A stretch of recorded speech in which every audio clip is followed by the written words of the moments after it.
Shalom, shalom bien-aimés. Dans le Seigneur, nous vous saluons tous par le nom de notre Seigneur Yeshua HaMashiach. C'est votre bien-aimé Gloire Nzonzi. Frères et sœurs, nous continuons notre enseignement sur les dons spirituels et leur mode opératoire. Seigneur, nous te bénissons, nous t'exaltons, que tout honneur revienne à toi. Père, donne l'explication et l'interprétation de ta parole au nom de Yeshua HaMashiach. Bien-aimés dans le Seigneur, nous continuons notre enseignement sur les dons spirituels et leur mode opératoire. Notre passage de base est sur 1 Corinthiens chapitre 12 au verset 1 jusqu'au verset 10. Nous sommes en train de partager cet enseignement, frères et sœurs. Ça va beaucoup de nous aider dans la foi chrétienne. Ça va nous aider dans la marche avec le Seigneur. Parce que notre Père Elohim, étant que le véritable donateur, il a fait les dons aux hommes, frères et sœurs. Et chacun ou chacune de nous a reçu un don. Nous tous, on a reçu les dons. Parce que ce don vient du Père. Parce que c'est lui qui peut donner les dons. Personne ne peut nous donner les dons sur la terre. Mais n'est que le Seigneur Yeshua qui peut nous donner ces dons-là. Donc tout enfant du Seigneur qui croit à la parole, qui a reçu le Seigneur Yeshua dans sa vie, dans son cœur, le Seigneur va directement lui donner un don. Voyez, c'est le don que le Seigneur qui nous a donné. Une capacité spirituelle, une capacité surnaturelle que le Seigneur a déposée, a donné, nous a donné, bien-aimés, dans le Seigneur. C'est très important, frères et sœurs. Et nous continuons notre enseignement. Et nous avons parlé sur déjà les dons spirituels, comme on avait dit. Sur les 9 dons spirituels, on avait essayé de diviser ça en 3 groupes. On avait divisé ça en 3 groupes. Le premier groupe, on a déjà fini. Maintenant, aujourd'hui, nous allons entamer le deuxième groupe. Le premier groupe, c'était les dons de révélation. On avait parlé sur les dons de la parole des connaissances. On a déjà expliqué les dons, le discernement des esprits. Ensuite, on a expliqué les dons des paroles de sagesse. Les dons de la parole de sagesse, on a essayé d'expliquer ces dons aussi. C'est très important, bien aimé, dans le Seigneur. Et nous allons toucher le deuxième groupe. Le deuxième groupe, c'est quoi? C'est les dons de puissance. Dans les dons de puissance, nous avons les dons de la foi et nous avons les dons de guérison. Ensuite, nous avons les dons des miracles. Frères et sœurs, nous allons essayer de décortiquer chaque don. On va expliquer ça en détail selon la mesure de grâce que Elohim nous a donné, bien-aimés, dans le Seigneur. Nous allons essayer d'expliquer ça en détail. Que le nom de notre Seigneur Yeshua soit vraiment glorifié à travers cet enseignement, frères et sœurs. Nous devions suivre cet enseignement, ça va beaucoup nous encourager. Voyez, bien-aimés, dans le Seigneur. Le deuxième groupe,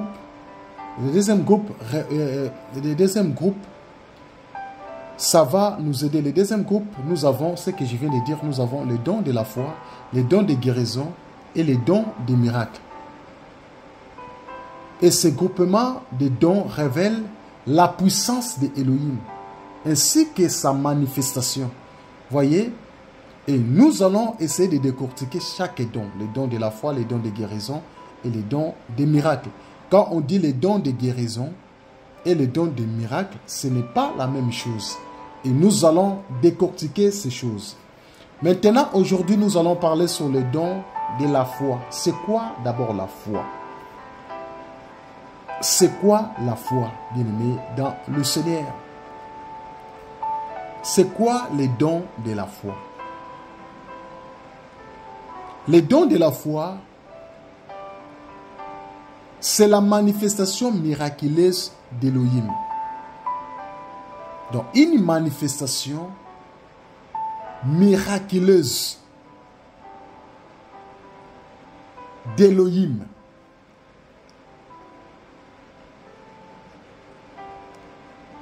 Ça veut dire que cette foi ne vient pas des hommes. Cette foi, c'est un miracle. Déjà, c'est quoi le mot foi? C'est quoi le mot foi?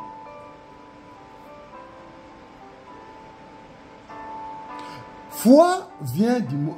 Foi en grec, c'est peito. Peito. Peito signifie quoi? C'est conviction de la vérité de quoi que ce soit. Croyance dans le Nouveau Testament. Une conviction ou une croyance. Voyez la définition de la foi.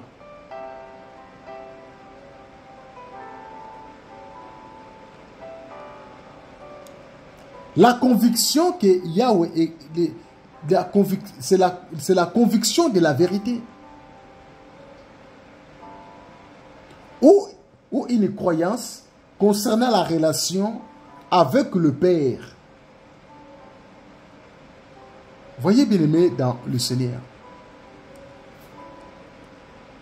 Donc, la foi que nous voyons, la foi, aujourd'hui, beaucoup de chrétiens parlent de la foi. Beaucoup de chrétiens disent qu'ils ont la foi. Maintenant, ici, nous allons décortiquer la foi. Qu'est-ce que la foi? Qu'est-ce que d'abord la foi? Après, nous allons rentrer maintenant dans les dons de la foi.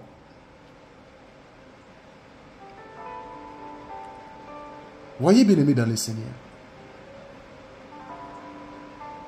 La foi, c'est une croyance religieuse des chrétiens. Croire avec l'idée prédominante de confiance, une assurance. Voyez bien aimé dans le Seigneur. Avoir une assurance avec le Créateur. Avoir une assurance avec le Seigneur Yeshua HaMashiach.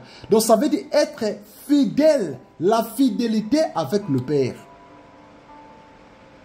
C'est le caractère bien sur lequel on peut compter.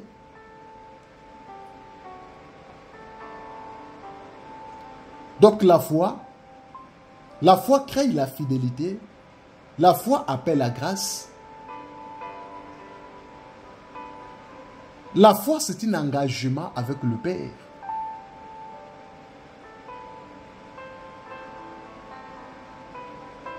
Voyez bien aimé dans le Seigneur. Maintenant, selon les dons de la foi, les dons de la foi, c'est la manifestation miraculeuse d'Elohim. De la foi en Elohim. C'est-à-dire que Elohim qui communique sa foi à une circonstance donnée. Donc, par rapport à une situation, par rapport à un problème, le Seigneur va communiquer un message. Le Seigneur va communiquer, sa foi à l'homme. Donc, le fait de croire sur place, de croire en même temps lorsqu'il y a un problème.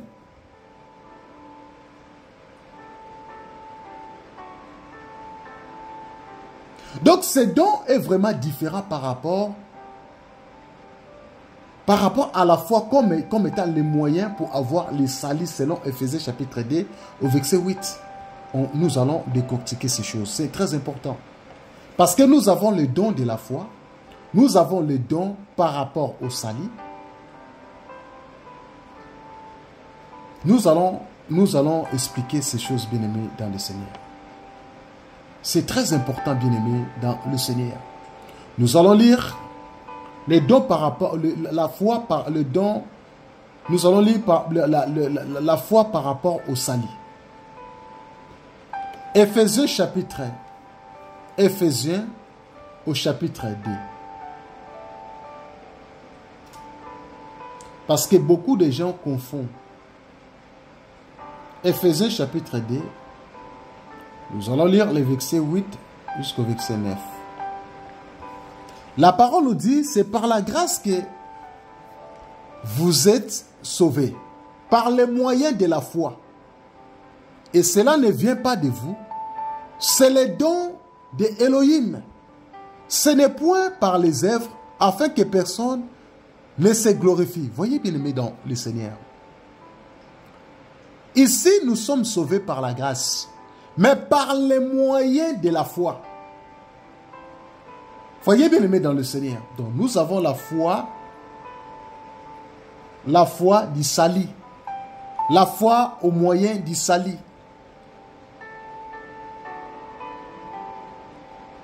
Car c'est par la grâce que vous êtes sauvés par les moyens de la foi.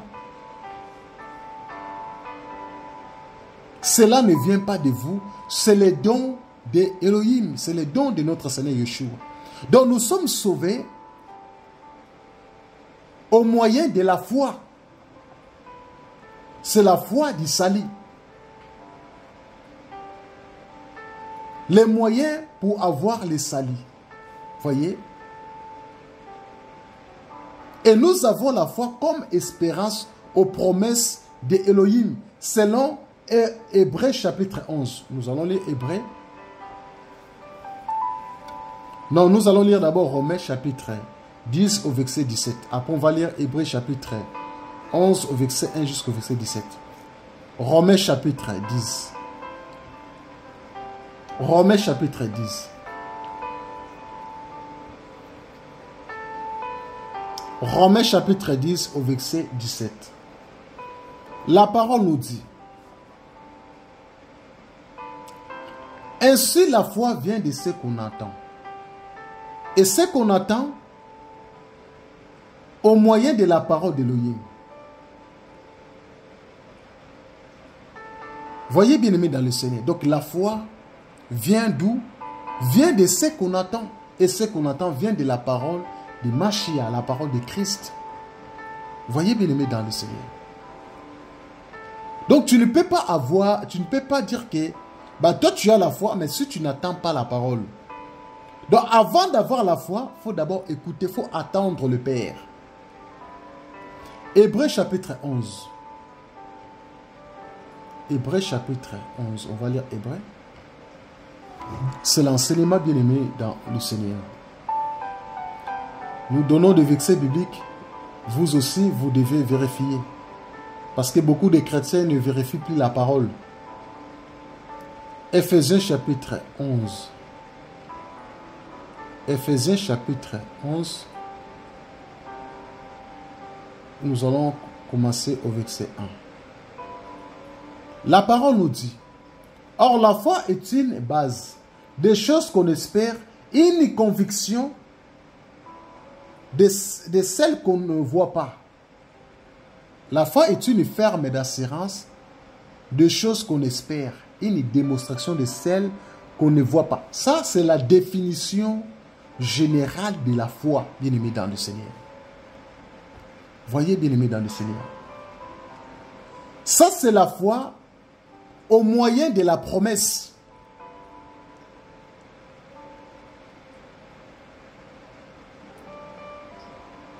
La foi comme espérance au moyen de la promesse d'Élohim. Nous avons la foi aussi aux promesses des miracles. Marc, au chapitre 16. Marc chapitre 16. Nous allons faire, nous donnons des versets bibliques pour faire la différence, pour faire la différence entre plusieurs sortes de foi. Marc chapitre 16. On va lire Marc. Nous lisons Marc chapitre 16.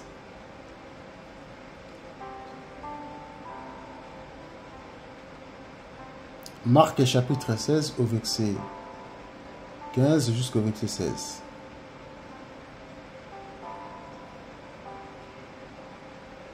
La parole nous dit: puis il leur dit: allez partout dans le monde et prêchez la bonne nouvelle à toute la création. Celui qui croira et qui sera baptisé sera sauvé, mais celui qui ne croira pas sera condamné. Voici les miracles qui accompagneront ceux qui auront crié à mon nom. Ils chasseront les démons et ils parleront de nouvelles langues. Le Seigneur nous parle: voici les miracles qui accompagneront ceux qui auront crié à mon nom. Donc c'est pas ça nous parle par rapport à la foi. La foi comme étant comme le miracle. nous parle de la foi aux promesses des miracles, selon Marc chapitre 16, au verset 15 jusqu'au verset 16. Voyez, bien-aimés dans le Seigneur, nous avons essayé d'expliquer un peu les trois sortes de la foi. Nous avons vu la foi au moyen du salut, la foi aux promesses d'Élohim, la foi aux promesses des miracles de notre Seigneur Yeshua. Et comment les dons de la foi s'exercent-elles? Comment nous devions exercer les dons de la foi? Ces dons de la foi s'exercent d'une manière passive.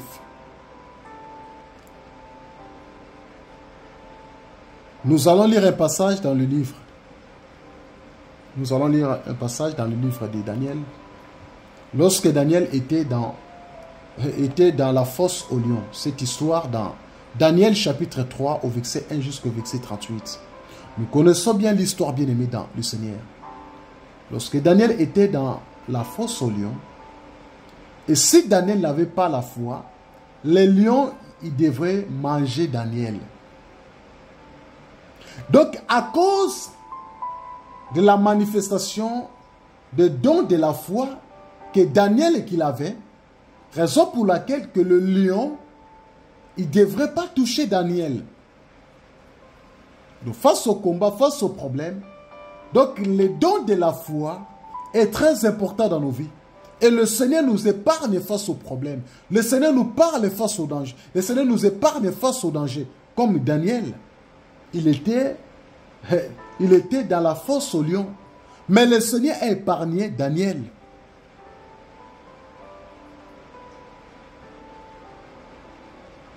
Et nous avons aussi les dons.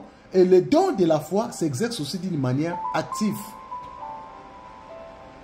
Par exemple, la mort de Samson. Voyez, bien-aimés dans le Seigneur.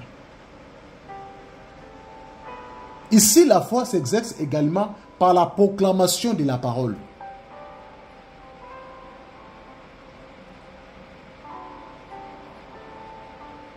La foi, bien-aimée dans le Seigneur, les dons de la foi, c'est très important.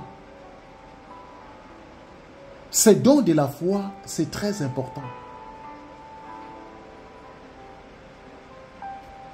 Nous allons lire une écriture dans le livre de Josué. On va lire une écriture, Josué chapitre 10. Josué chapitre 10. On va lire Josué. Josué chapitre 10. On va commencer au verset 11.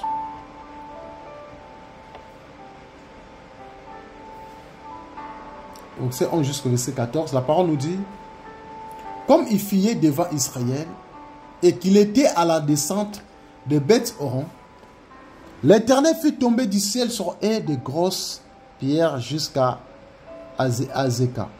Et ils périrent. Ceux qui moururent par les pierres des grêles firent plus nombreux que ceux qui firent tuer avec l'épée par les enfants d'Israël.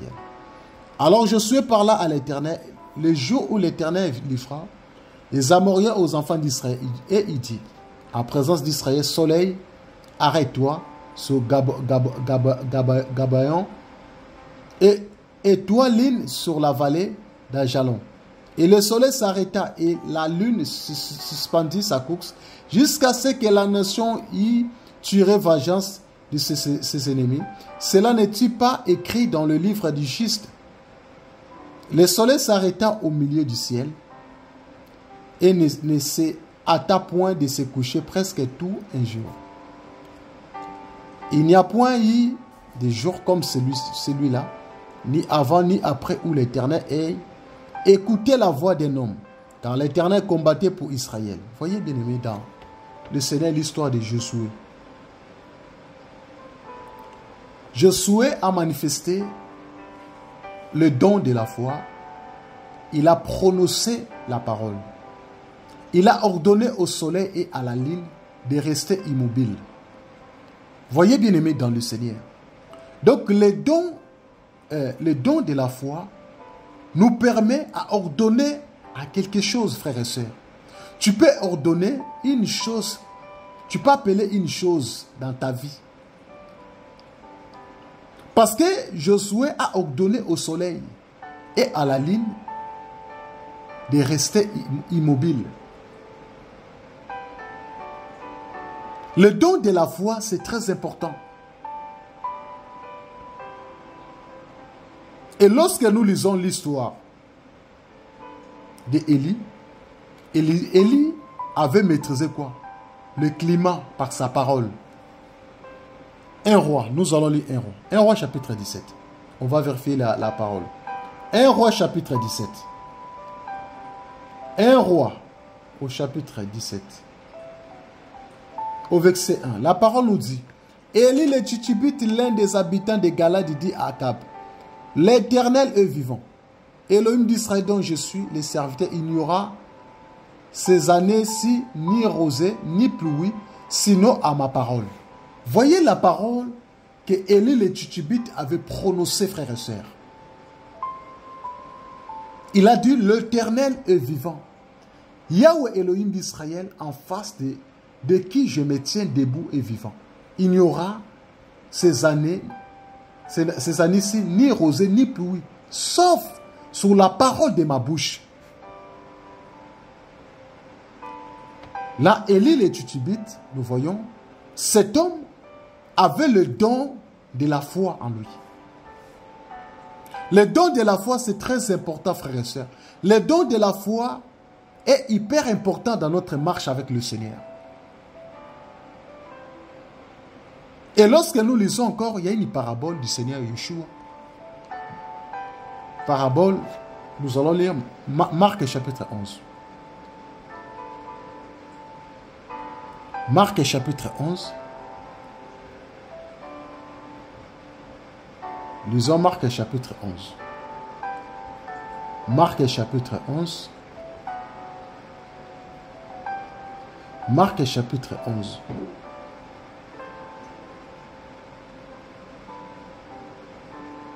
Marc chapitre 11, nous allons commencer au verset 12.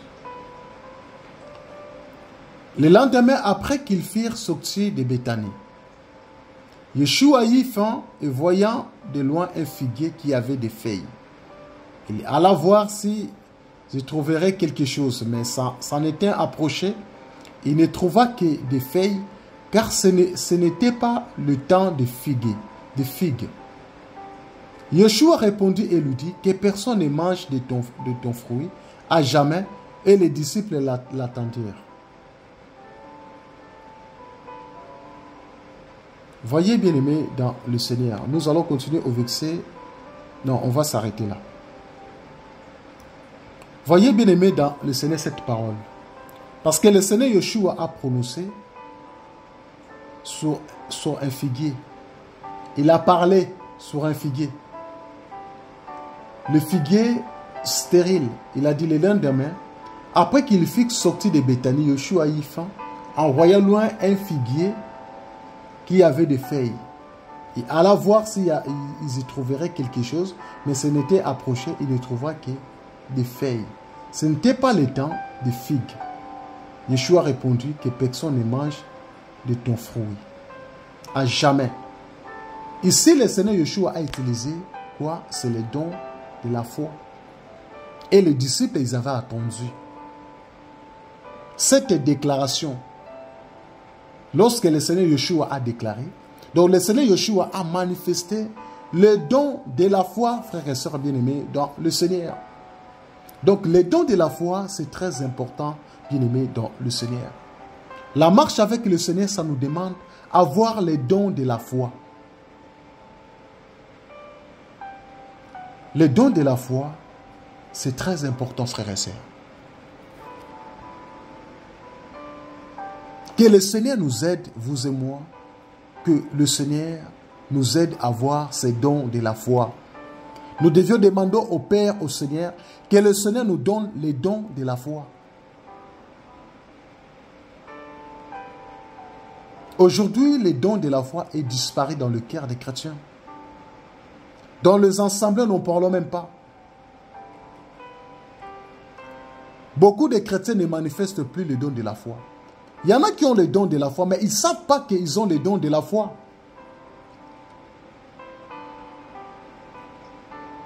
Voyez bien aimé dans le Seigneur. Que le Seigneur Yeshua vous bénisse abondamment à travers cet enseignement sur le don spirituel et leur mode opératoire. Nous avons touché le don de la foi. Et nous allons continuer encore sur le don de guérison et le don des miracles. Soyez encouragés et fructifiés au nom de Yeshua HaMashiach.